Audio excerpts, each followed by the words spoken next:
employment is a lagging indicator, and a lot has changed since the dark days of April and May. The huge case spike after Memorial Day. Goldman Sachs now says half of Americans are under some form of restriction.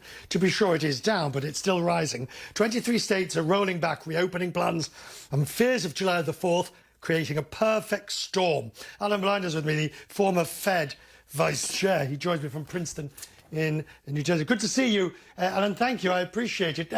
So when you look at this current very nuanced and difficult situation, where do you think the help comes from?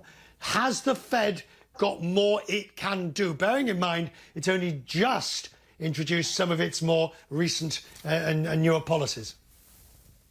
The Fed has a little bit more it can do in terms of what you're talking about today, jobs and employment. It has a lot more it could do, should it need it, to keep the financial system whole.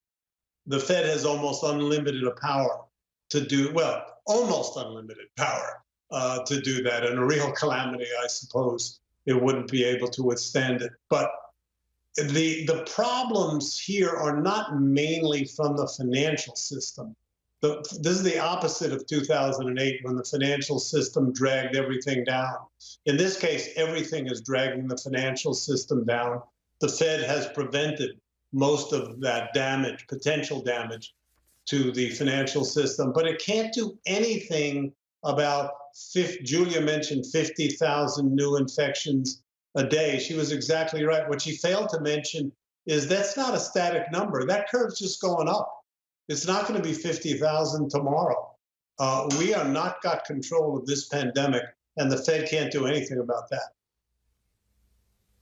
And so if you take today's numbers, the employment numbers that we got, that better than expected number of new jobs, coupled with the 50,000 new cases and more restrictions and lockdowns, I mean, I always hate to be the glass half empty, but it does suggest those two opposite pieces of data. It does suggest that the forward-looking nature of the economy is not going to be that rosy.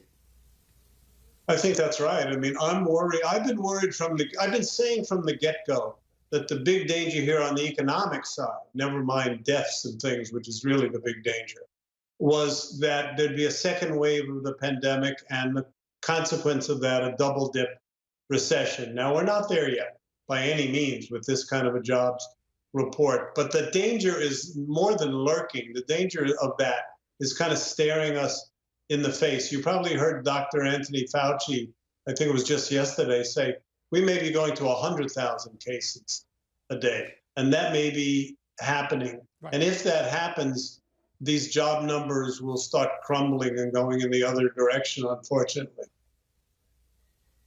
So if you're crafting I mean, I suppose you wouldn't just be crafting a stimulus package. If we get to that scenario, you're actually crafting a full-throttle rescue package again, right, whether it's helicopter money or whatever. But when it comes time to craft that stimulus package, where do you do it? I mean, there are so many prospective options. What do you favour as the best form of stimulus to get an economy back on its feet? Well, the good news is that the Fed's best form of stimulus, once we start growing in a durable way again, has already been put in place. Super low interest rates. They will then focus next, they've more or less said this, on forward guidance to keep the yield curve low and flat. They know how to do that. They will do that to a great extent. They've already done that, and we need to now just get back to a position where people are willing to look at interest rates on car loans and mortgages and so on, and that affects their spending. Some of that is happening already. More of that will happen. On the fiscal side, we need to continue transfer payments. As you know, the very large unemployment benefits are scheduled to end at the end of this month. We can't let that happen.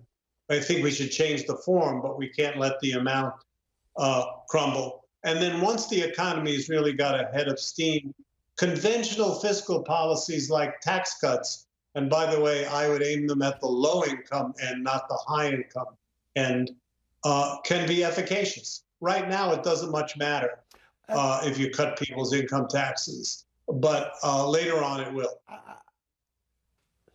Alan, in a number, on a chart, where are you in terms of the worry moment? Between 0 being not worried, happy-go-lucky, off we go, 10, I'm really worried, we're going over a cliff. Where are you on the scale at the moment? I'm probably around 7. And as I said, it's not because the Fed's not doing its job. It's not because the Treasury's not doing its job. It's because the U.S. government is not doing its job with pandemic control. Good to see you. We'll talk more as the summer goes on, and we'll get more reaction and thoughts and see Nice if we to see see how that needle moves on the barometer. Thank you, Alan Blanchard. Now, the new